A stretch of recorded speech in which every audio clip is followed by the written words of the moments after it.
Hey, how's it going, guys? It's me, your Death01 here, back with another video, different cap. This time I'm going to be showing you guys how to drive a standard vehicle, one that has a manual clutch, whatever you want to call it, 5-speed. Whenever people talk about an automatic, they just say automatic. But when people talk about a standard vehicle, they always say, oh yeah, my 5-speed or my standard or my manual. I'm going to teach you guys how to do that. So right now we're in the car, and I'm going to give you guys a quick rundown of the differences between automatic and standard. I'm just going to say standard or manual. They're interchangeable. Between the two, the different pedal, RPM matching, all this kind of stuff. So let's get into it. Okay guys, so the first noticeable difference is, of course, when you walk in, there is a shifter knob here. And as you can see on the top, it says 1, 2, 3, 4, 5, and R. That means those are the gears. And instead of just being PRNDL 1, 2, PRNDL, whatever your automatic would have, this just has the gears labeled here. And these are the gears that you have to manually shift into. Of course, there's the parking brake lever right here, which is, of course, up because I'm parked on an incline and the car is in 3rd gear right now. And then there is also 3 pedals instead of 2. As you can see, there are 3 down here. So the one on the left, the furthest most left here, that one is your clutch. So this one right here, that's for your clutch, right there. That second one right there, of course, that's the brake, and then the one on the far right, that is, of course, the gas pedal. So those are the 2 main differences when you first get into the vehicle from a standard and an automatic. Okay, so we have our 3 pedals here: the clutch, the brake, and the gas. Now, if you've driven a vehicle before, you know the brake and the gas are the same, but the clutch will be different if you've only driven an automatic. The clutch, how it works, essentially is there is the flywheel of your motor, which is connected to your crankshaft. That is the main driving force of your engine. So now the clutch, the purpose of the clutch is to engage and disengage the transmission. So there is a friction disc, a clutch friction disc, that is set in front of the flywheel, and there is a pressure plate that is attached to the flywheel that will engage and disengage the friction disc. When the friction disc is engaged onto the flywheel by having the clutch all the way out, as in no pressure, then the transmission will turn with the engine. So the purpose of the clutch is to disengage. So there is a release bearing. When I press in this clutch using a hydraulic pressure, the release bearing pushes on the center of the pressure plate, which will then cause the pressure plate to bow out, meaning the friction disc will disengage from the flywheel. And as you release it, the release bearing will pull back on the pressure plate springs, and that will cause the pressure plate to then push back into shape and put the friction disc against the flywheel again. So this is the main difference. So you can see we have the 3 pedals here. That is the clutch, the brake, and the gas. Now, in order to start a standard transmission vehicle, you need to press in the clutch. If I don't, and you see I'm trying to turn the key over, it won't start. So here, I'll bring you guys up here. You can see I'm trying to turn the key over, and it won't start. I'm trying to turn it over, but nothing happens. So now, in order to start the standard transmission vehicle, you need to push in the clutch.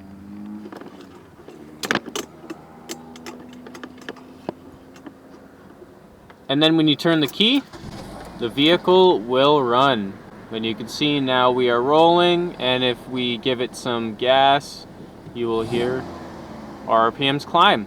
Now, it is proper etiquette to make sure that you are always pressing in the brake pedal when you start the vehicle and when you are not moving. If you want to take your foot off of the clutch once you've had the vehicle started, then what you will want to do is you will want to take the vehicle and put it into neutral. And once you have it in neutral, then you can take your foot off of the clutch and nothing will happen. So now, to use the clutch, because we know that the clutch engages and disengages the transmission from our engine, we are the driving factor. Now, each gear, or well, the gears in general of your transmission, right, they need so much energy to spin. They need so much energy to move. And your motor, at its idle temperature, does not have enough energy to spin those gears without the motor stopping. So essentially, think of it this way. The gear is, say, a 30-pound disc, right? So you need 30 pounds of pressure or force to move that disc. Well, your motor, when it's running at its idle RPM, which is somewhere usually between 800 to 1200 RPM on average, that is not enough pressure. The equivalent of that would, say, be 20 pounds of pressure. So if you were to just let go of the clutch and engage the transmission to the motor, it would not have enough force to spin, and that's how you get the stalling, because there's simply not enough driving force to turn the gears in your transmission. So that is why when you're using a clutch, there's two methods to starting. It is either a very slow release, very slow, so that the motor can slowly catch itself, grab, and start to spin itself in synchronization until you can fully let go, or the most common method, which is where you involve the gas pedal. So as you can see here, when I'm pressing the clutch in and out, there's a certain spot, which is about right here on my car, where you can feel the clutch pedal really pushing back on your foot. And that is the engagement point. That is where your friction disc starts to connect to your flywheel, and that's where the rotation begins. So any point from here onward, it's going to be engaged. That whole travel right here. So from here onward, this whole travel right here, all of that is where the friction disc is engaged. And you can tell by the resistance the pedal has on your foot. So that is where you have to now start to match. And by match, I mean you have to get the transmission or the motor enough energy to spin those gears in the transmission properly, otherwise it will stall. So you want to practice just feeling the pedal to begin with, to learn the engagement point, where the friction disc connects to your flywheel, where the car will actually start to move once you let go of the pedal enough. So you guys can see, this is what it looks like if you get the car moving with only the clutch. So we're going to start the car. You can see the pedal pushes in because there's hydraulic pressure now using the brake booster. So anyways, we're going to put the car in first gear, put the parking brake down. I'm going to let go of the brake, and I'm just going to slowly let go of the clutch.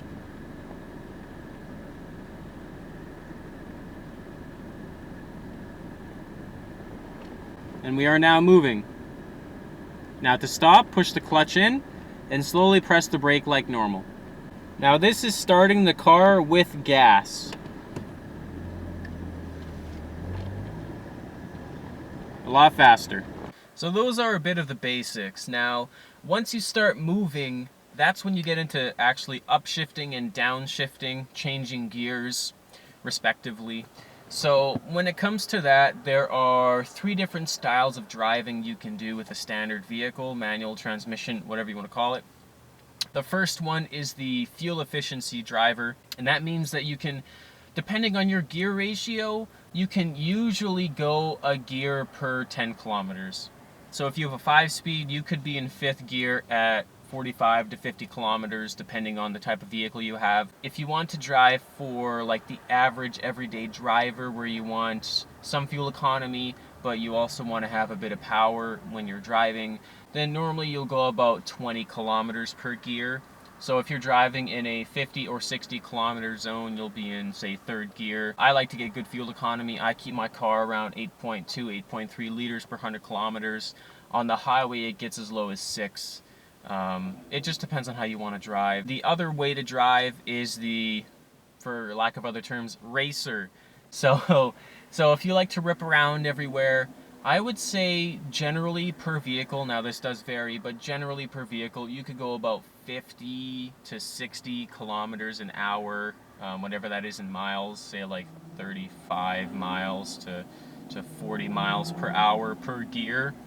And that's really dependent on the vehicle manufacturing, how high your RPMs go to, and the gear ratio, of course. But generally speaking, if you're driving somewhere, trying to get somewhere fast, like a really quick acceleration, then you can normally do safely about 40 to 50 kilometers per hour per gear.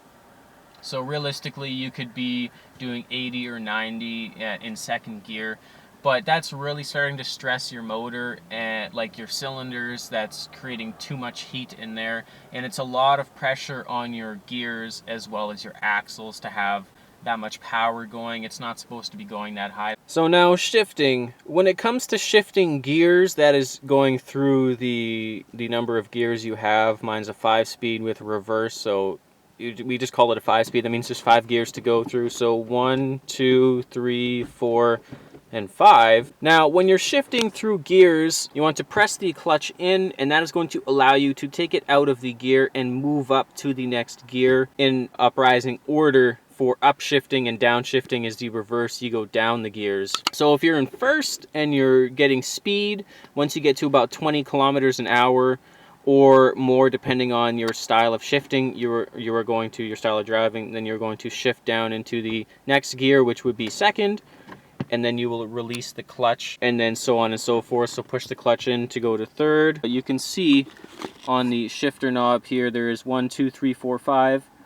Now, right now, my vehicle is in neutral. So the way you tell it's in neutral, as in there are no gears selected, is it sits in the center.